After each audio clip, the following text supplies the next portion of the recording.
नमस्कार. पॉलिटिक्स चॅनलमध्ये आपले सर्वांचे सहर्ष स्वागत. पुणे महापालिका निवडणुकीचे पडघम आता वाजू लागलेले आहेत. पुढील 10 दिवसामध्ये पुणे महापालिकेची निवडणूक ही जाहीर होण्याची शक्यता आहे आणि जानेवारी महिन्यापर्यंत ही निवडणूक पार पडेल अशा प्रकारचा कार्यक्रम निश्चित होण्याची शक्यता आहे. या पार्श्वभूमीवर आता सर्वच राजकीय पक्षांच्या हालचाली सुरू झालेल्या आहेत आणि विशेषतः भारतीय जनता पार्टीमध्ये फार मोठ्या प्रमाणावर इतर पक्षातील इच्छुक कार्यकर्ते आणि नेते मंडळी यांचा प्रवेश होण्याची शक्यता वर्तवली जात आहे. परंतु यावरूनच भारतीय जनता पार्टीमध्ये निष्ठावंत आणि बाहेरील येणारे कार्यकर्ते अशा प्रकारचा एक संघर्ष उफाळून येण्याची शक्यता नाकारता येत नाही. त्याचे पडसाद कालच झालेल्या पक्षाच्या कोर कमिटीच्या बैठकीत देखील उमटले आहेत. भारतीय जनता पार्टीमध्ये विशेषतः दक्षिण पुणेचा विचार केल्यास सहकारनगर पर्वती असेल, धनकवडी कात्रज असेल, त्याचबरोबर आंबेगाव आणि बालाजीनगर वॉर्ड असेल, अप्पर इंदिरानगर बालाजीनगर वॉर्ड असेल, यासह अनेक प्रभागांमध्ये मोठ्या प्रमाणावर इतर पक्षातील कार्यकर्ते आणि नेते मंडळी, माजी नगरसेवक येण्याची शक्यता वर्तवली जात आहे.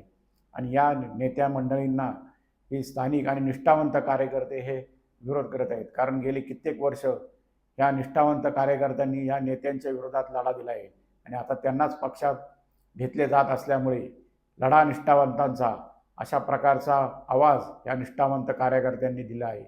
त्याचबरोबर काही माजी आमदारांनी देखील या प्रवेशाला विरोध देखील केलेला आहे.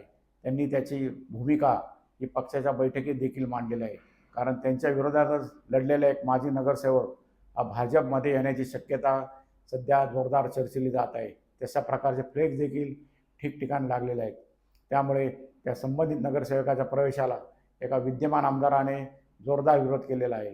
त्याचबरोबर राष्ट्रवादी काँग्रेसमध्ये देखील काही वजनदार मंडळी ही दक्षिण पुण्यातील काही वॉर्डामध्ये प्रवेश करण्याची शक्यता आहे. त्याचबरोबर शिवसेनेतील काही वजनदार माजी मंत्र्यांचे घरातीलच मंडळी ही भाजपमध्ये प्रवेशाच्या तयारीत आहेत. त्यामुळे आगामी काळात ह्या निष्ठावंत भाजपचे निष्ठावंत कार्यकर्ते आणि बाहेरून येणारे कार्यकर्ते आणि नेते यांच्यामध्ये एक प्रकारचा संघर्ष निर्माण होऊ शकतो. त्यामुळेच भारतीय जनता पार्टीच्या वरिष्ठ नेत्यांनी काही सबुरीचे धोरण घेत कार्यकर्त्यांना विचारात घेतल्याशिवाय कुणालाही प्रवेश दिला जाणार नाही अशा प्रकारची भूमिका घेतलेली आहे. जवळपास 20हून माजी नगरसेवक हे भारतीय जनता पार्टीमध्ये प्रवेश करण्याच्या तयारीत आहेत. याचे कारण म्हणजे सध्या भारतीय जनता पार्टी ही विनिंग पार्टी आहे. दिल्लीपासून ते गल्लीपर्यंत सर्वच निवडणुकीमध्ये भारतीय जनता पार्टीचा विजयी रथ हा वेगाने घोडदौड करत आहे. त्यामुळे साहजिकच अनेक पक्षातील कार्यकर्ते हे भारतीय जनता पार्टीमध्ये प्रवेश करण्यास इच्छुक आहेत. परंतु त्यामुळे स्थानिक पातळीवर ज्या निष्ठावंत कार्यकर्त्यांनी पक्षाचा झेंडा घरोघरी पोहोचवला, इतरत्र फडकवत ठेवला, त्यांच्यावर मात्र अन्याय होण्याची शक्यता नाकारता येत नाही. परंतु सर्वेचे कारण पुढं देत आणि सर्वेक्षणात ज्याचे नाव पुढे येईल त्याच्या नावावर शिक्कामोर्तब होण्याची शक्यता असल्यामुळे या निष्ठावंतांचा पत्ता देखील आगामी काळात कट होऊ शकतो आणि बाहेरून आलेल्या उमेदवारांना जे साधन संपत्तीने गब्बर आहेत अशा प्रकारचे हे जे माजी नगरसेवक आहेत यांना देखील उमेदवारी मिळण्याची शक्यता नाकारता येत नाही.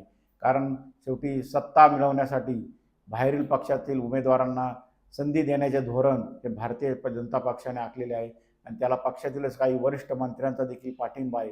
त्यामुळे आगामी काळात दक्षिण पुण्यामध्ये निष्ठावंत कार्यकर्ते विरुद्ध बाहेरून आलेले कार्यकर्ते यांच्यामध्ये संघर्ष उफाळून येण्याची शक्यता नाकारता येत नाही.